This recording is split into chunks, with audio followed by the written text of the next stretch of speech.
On January 27, 2025, one of the largest single-day market capitalization collapses in Wall Street history took place. $593 billion was wiped off Nvidia's market value in a single day. The panic wasn't triggered by the arrival of a chip more powerful than Nvidia's. China's DeepSeek had published a technical report suggesting that advanced artificial intelligence models could be trained with far less computing power than previously believed. And a deeply unsettling question crossed the minds of Wall Street investors. If artificial intelligence requires less compute, did the world really need to buy this many chips from Nvidia? Yet months later, with a market capitalization above $5 trillion, Nvidia still stood as one of the world's most valuable technology backbones. That meant a fundamental mechanism was being overlooked. Nvidia's true power was not simply in manufacturing fast silicon chips. To understand it, we shouldn't start with today's massive AI data centers, but with a tiny graphics chip that almost wiped Nvidia off the map 30 years ago. Because in engineering, destroying a company doesn't require a bad product. A wrong assumption about standards can be enough. Back in 1993, Jensen Huang, Chris Malachowski, and Curtis Priem didn't yet have a technology empire called Nvidia. All three were experienced engineers. Huang came from the semiconductor industry, while Malachowski and Priem came from the graphics hardware world at Sun Microsystems. But they shared one vision: the personal computer was changing. Until then, the PC had largely been an office machine for typing documents, working with spreadsheets, and displaying simple two-dimensional graphics. They believed the computing architecture of the future would be three-dimensional, visual, and interactive. And the most unforgiving test of that thesis was gaming. Gamers have little tolerance. If a frame arrives late, they notice. If motion stutters, they feel it. If the graphics are weak, they stop playing. This was where Nvidia's first existential test began. In 1995, the team launched the NV1. It was a bold multimedia architecture combining graphics, audio, and gamepad functions in a single solution. But inside, it was a decision that would nearly determine the company's fate. How should a computer mathematically describe a 3D world? At the time, computer memory was extremely expensive. To conserve memory bandwidth, Curtis Priem chose quadratic surface mapping, an approach that represented curved surfaces with less data. Microsoft and the gaming industry, however, were rapidly moving toward a different language: triangular polygons. The problem was not that one mathematical method was inherently wrong. It was an ecosystem and standards mismatch. As Microsoft's Direct 3D technology, introduced with Windows 95, standardized a triangle-based approach, NV1's unusual architecture effectively became a technological fossil. The product failed to sell. Customers returned 249,000 of the 250,000 cards delivered.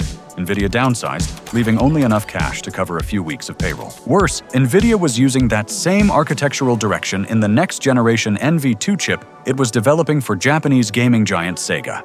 Jensen Huang faced two difficult choices: hide that the architecture was wrong, continue the project, and take the money, or stand before his client and say, "This approach will not work." Jensen chose the latter. He met Sega CEO Shoichiro Irimajiri and laid out the technical reality with radical candor.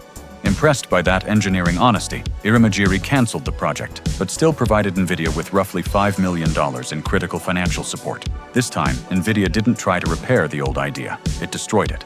Launched in 1997, the RIVA 128 was designed to be fully compatible with the industry's triangle-based Direct 3D ecosystem. It sold roughly 1 million units in 4 months and pulled the company back from the brink. 2 years later, Nvidia went public. Then came the GeForce 256, where Nvidia integrated transform and lighting operations onto a single piece of silicon, helping establish the modern commercial GPU category at the center of personal computing. The key lesson Jensen Huang took from this first crisis was not how to predict the future perfectly. It was how to recognize a bad assumption and destroy his own idea without falling in love with it. But Nvidia would soon face a far harder question. What if this time, while everyone tells you that you are wrong, you are actually right? That question would eventually lead the company to its gamble on CUDA. After the GeForce 256, Nvidia was no longer a small startup struggling to survive. By the early 2000s, it was fighting some of the fiercest battles in the graphics market. As the once legendary 3DFX collapsed, Nvidia acquired its intellectual property and key assets. ATI became the main rival. Around the same time, Microsoft chose Nvidia to supply the graphics processor at the heart of the original Xbox. Microsoft paid Nvidia a massive $200 million advance for technology licensing and chip purchases. But after launch, the two companies failed to agree on unit pricing and delivery volumes. Tensions escalated into binding arbitration in 2002. The result? Nvidia secured the money in its contract, but lost something more important. In the next-generation Xbox 360, Nvidia had been replaced by its arch-rival ATI. For Jensen Huang, it was a painful lesson. No matter how large the customer, you cannot leave your company's future entirely in one customer's hands. But what truly shook Nvidia was not an outside competitor. It was a problem born on its own engineering tables. Released in 2003, the GeForce FX 5800 Ultra was built around an ambitious architecture. Yet the price of its aggressive performance target was a massive cooling system and fan noise that quickly became a joke in the technology press. Independent tests measured the card at roughly 77 decibels under full load.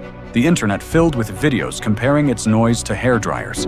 Meanwhile, ATI's Radeon 9700 Pro showed that Nvidia's technological leadership was no longer guaranteed.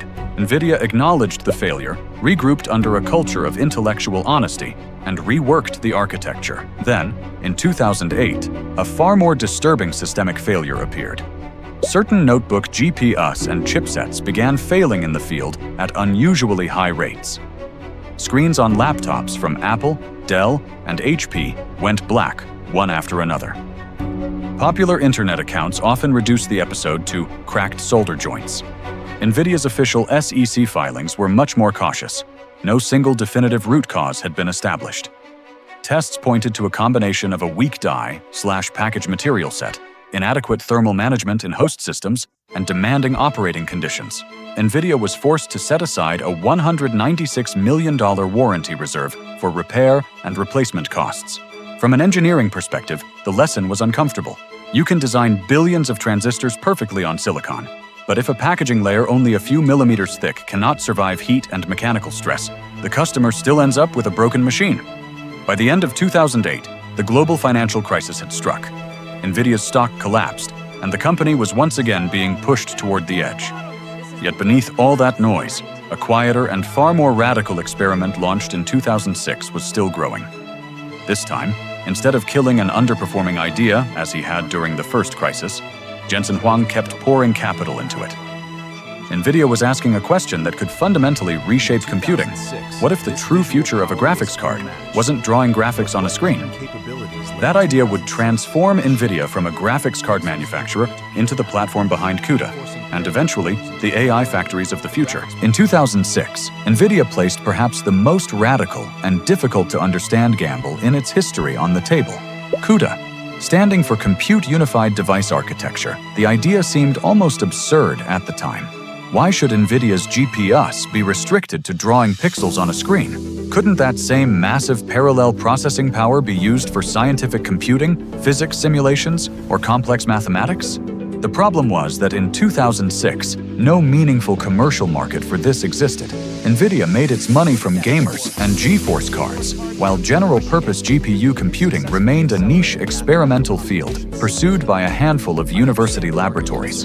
Yet Huang kept investing, following what would become one of Nvidia's defining philosophies: $0 billion markets. Enter early and build infrastructure in areas where no large market exists today, but where technical trends suggest an enormous market may exist tomorrow. From an engineering perspective, what made the GPU so different? A CPU relies on a relatively small number of powerful, flexible cores designed to handle very different and complex tasks. A GPU, by contrast, consists of many simpler processing units working side by side. Rendering a game means calculating color, lighting, and geometry for millions of pixels. Instead of processing these operations one by one, the GPU performs similar calculations across large amounts of data in parallel. Nvidia describes this approach as SIMT, single instruction, multiple threads. CUDA's revolution was opening that parallel machine to software developers. Suddenly, GPUs could model proteins, simulate oil reservoirs, solve physics problems, and most importantly, multiply enormous matrices at scale. Over the years, compilers, development tools, and software libraries accumulated around CUDA. That meant competitors no longer needed only a chip as fast as Nvidia's. They also had to compete with years of software built around the CUDA ecosystem. And here we need to correct one of the biggest myths in popular technology stories. Jensen Huang did not predict ChatGPT or generative AI in 2006. Nvidia was investing in general-purpose parallel computing. Artificial intelligence simply turned out to be an almost perfect problem for the infrastructure they had built. The historical turning point arrived in 2012. Alex Krzyzewski, Ilya Sutskever, and Geoffrey Hinton from the University of Toronto entered the ImageNet computer vision competition with a neural network called AlexNet. They trained it using two standard Nvidia GeForce GTX 580 gaming cards. When the results were announced, the difference was dramatic.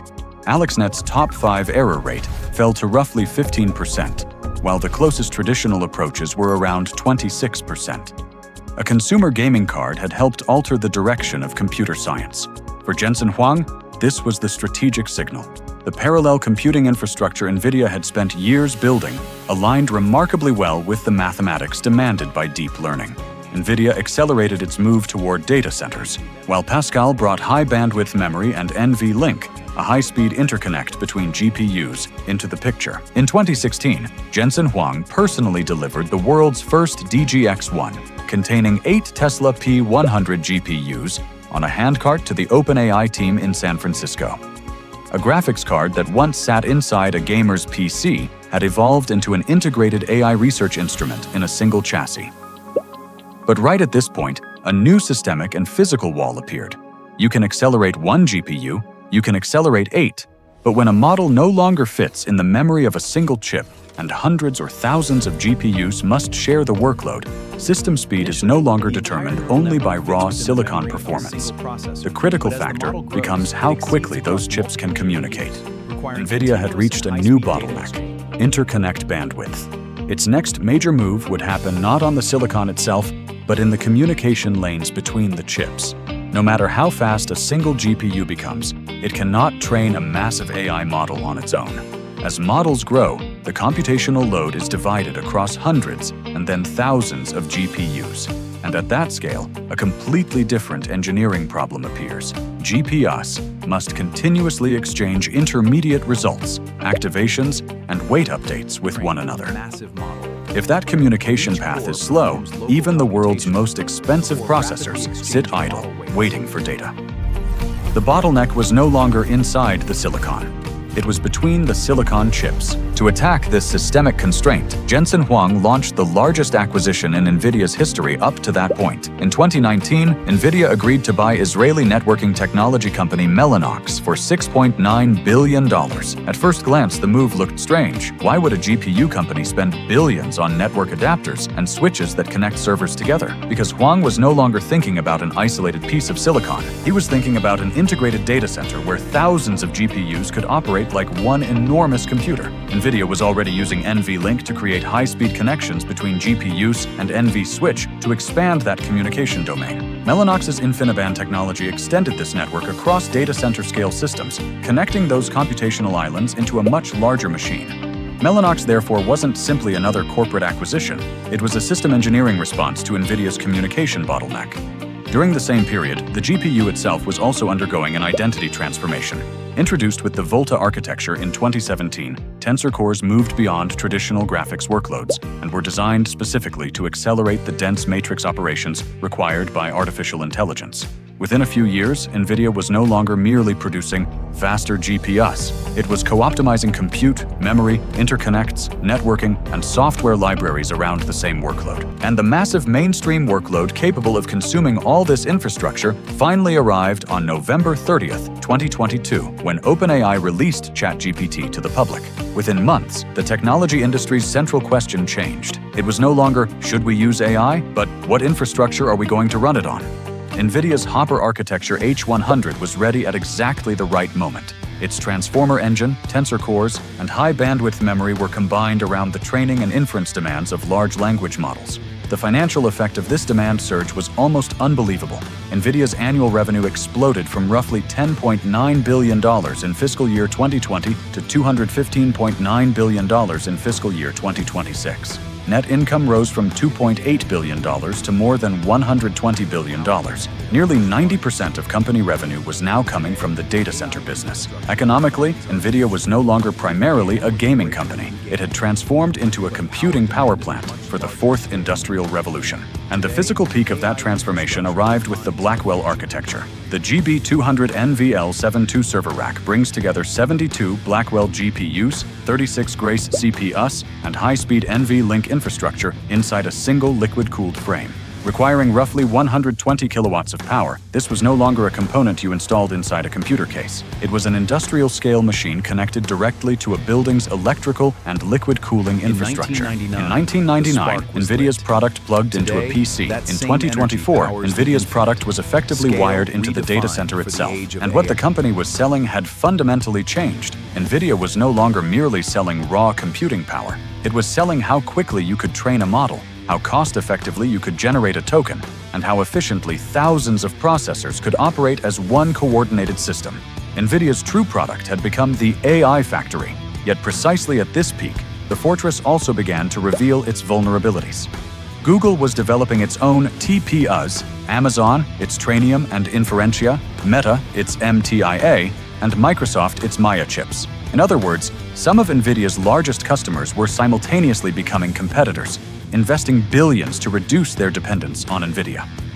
On top of that, the company's physical manufacturing remained tightly tied to TSMC's advanced CoWoS packaging capacity and the HBM memory supply chain.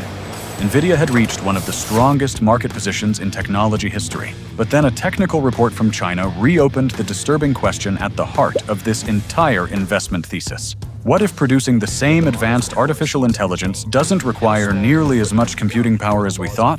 DeepSeek was about to touch exactly that nerve. At the beginning of 2025, the threat bearing down on Nvidia came not from AMD or a new Google chip, but from a technical paper released in China.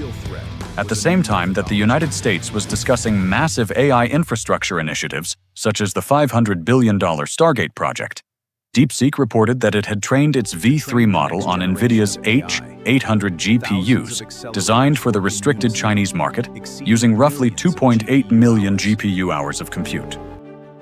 What happened here was not magic. Hardware scarcity had forced engineers to squeeze far more efficiency out of the system. DeepSeek combined mixture of experts, which activates only the necessary expert subnetworks rather than the entire model for every token, multi-head latent attention to reduce memory overhead, and low-precision FP8 arithmetic, all within a system designed around hardware constraints. And Wall Street's fear was not really DeepSeek itself. The question was much larger. What if winning the AI race doesn't require as many GPUs as we thought? That is precisely where a curious economic idea born in the Coal Age 160 years ago returned to the stage: Jevons's paradox. In 1865, William Stanley Jevons observed that as steam engines became more efficient at using coal did not necessarily become less important. Instead, cheaper and more efficient use allowed coal-powered machines to spread into more factories and applications. Consumption per unit fell, while total consumption could rise dramatically. The same mechanism might apply to artificial intelligence. If you cut the cost of generating 1 million tokens in half, you may not simply perform the same work using half the compute. You may deploy far more AI, autonomous agents across companies, models inside vehicles, digital twins in factories, and billions of devices running continuous inference. In that scenario, efficiency gains could increase total compute demand rather than reduce it. But this is where we need to slow down and stay objective. Jevons' paradox is not a law of nature guaranteeing Nvidia's future. It is a powerful economic hypothesis. If demand does not expand fast enough, more efficient models could genuinely reduce GPU requirements. This is DeepSeek's real significance, not proving Nvidia is finished, but putting the assumption behind Nvidia's valuation: compute demand will keep growing through a real-world stress test. And Nvidia was being squeezed from another direction as well. Google TPU, Amazon Trainium, Microsoft Maya, and Meta MTIA are custom accelerators designed partly to reduce the high margins paid to Nvidia and lower dependence on it.